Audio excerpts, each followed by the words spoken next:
Halo semuanya, selamat datang. Kali ini kita mau ngobrolin sesuatu yang mungkin sering kita lihat, tapi jarang kita pikirin dalam-dalam. Tahun baru Imlek. Ternyata ini bukan cuma soal perayaan loh, ada pesan besar soal harmoni dan toleransi kebangsaan di baliknya. Oke, kalau kita ngomongin Imlek, apa sih yang langsung kebayang? Pasti lampion merah, angpau, kumpul keluarga, ya kan? Suasananya meriah banget. Nah, ini sisi Imlek yang kita semua tahu dan suka.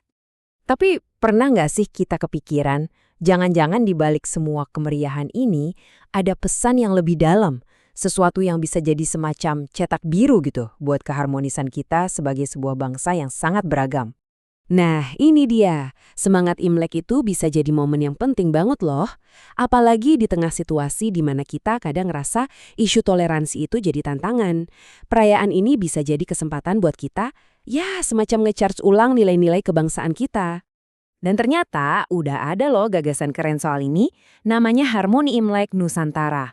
Coba deh bayangin, sebuah acara skala nasional yang tujuannya itu merayakan budaya kita yang inklusif, mempererat persaudaraan, dan yang paling penting, nunjukin ke semua orang kalau keberagaman kita itu justru kekuatan, bukan malah bikin kita lemah.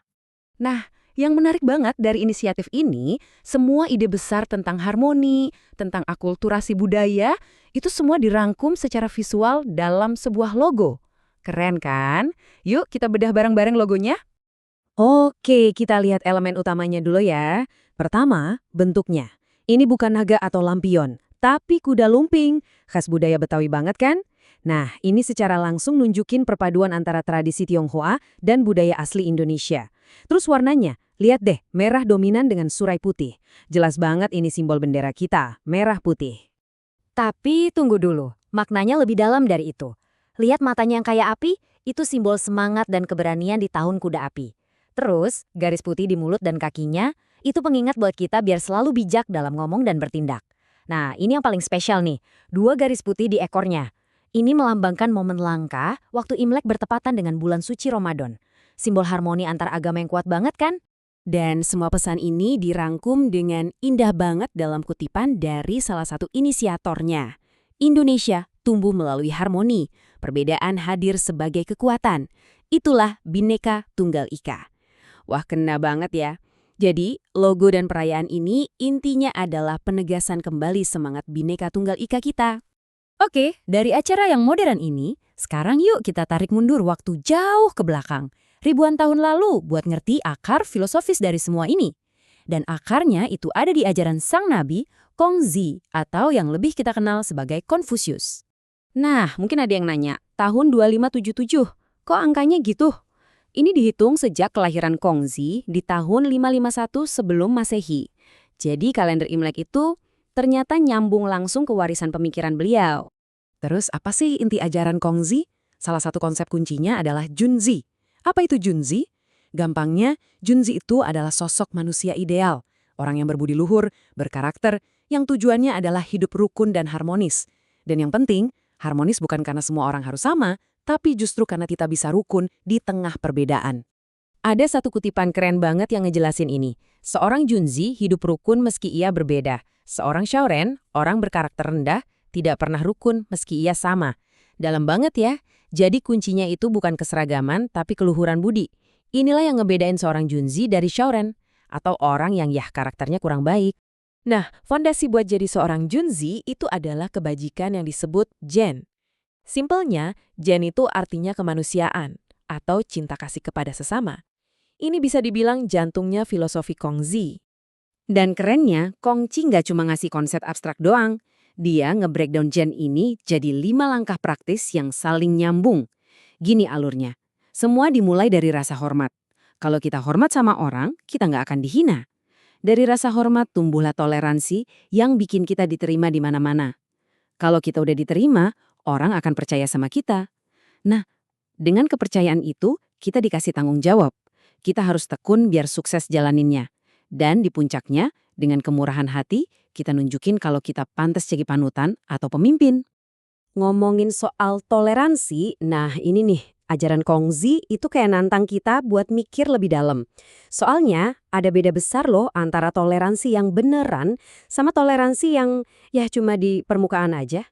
Coba kita lihat bedanya, ini penting banget.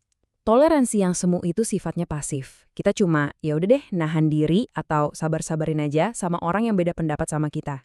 Tapi toleransi sejati yang diajarin Kongji itu aktif.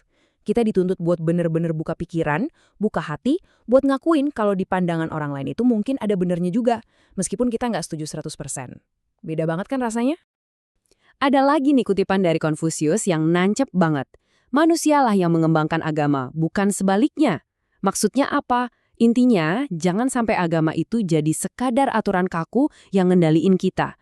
Justru sebaliknya, kita sebagai manusia punya tanggung jawab buat pakai kebijaksanaan kita, buat ngembangin nilai-nilai luhur agama itu supaya relevan, dinamis, dan bisa menciptakan harmoni sosial di zaman kita sekarang.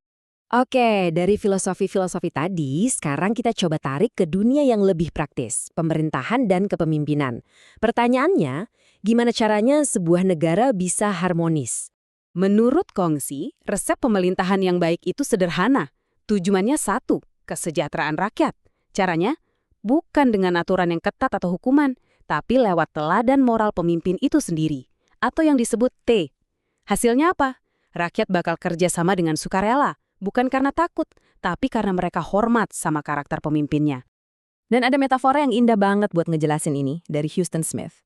Dia yang memerintah dengan teki, kekuatan moral, bagaikan bintang utara yang tetap di tempatnya seraya bintang-bintang lain berputar ke arahnya. Wah, keren banget ya bayanginnya. Pemimpin yang punya kekuatan moral itu nggak perlu banyak ngomong atau maksa.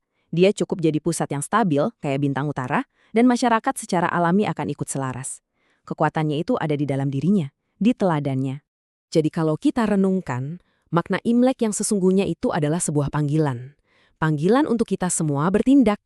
Pertanyaannya sekarang buat kita, gimana caranya kita bisa menerapkan kebijaksanaan Kongzi yang udah ribuan tahun ini untuk ngebangun masyarakat kita yang lebih toleran dan harmonis hari ini? Ini bukan cuma perayaan setahun sekali, tapi pengingat buat kita semua. Sebuah kesempatan untuk bertanya ke diri sendiri, gimana ya caranya kita bisa jadi Junzi di zaman sekarang, di lingkungan kita masing-masing. Selamat merayakan, dan yang lebih penting, selamat merenung. Gong Xi Fa Cai.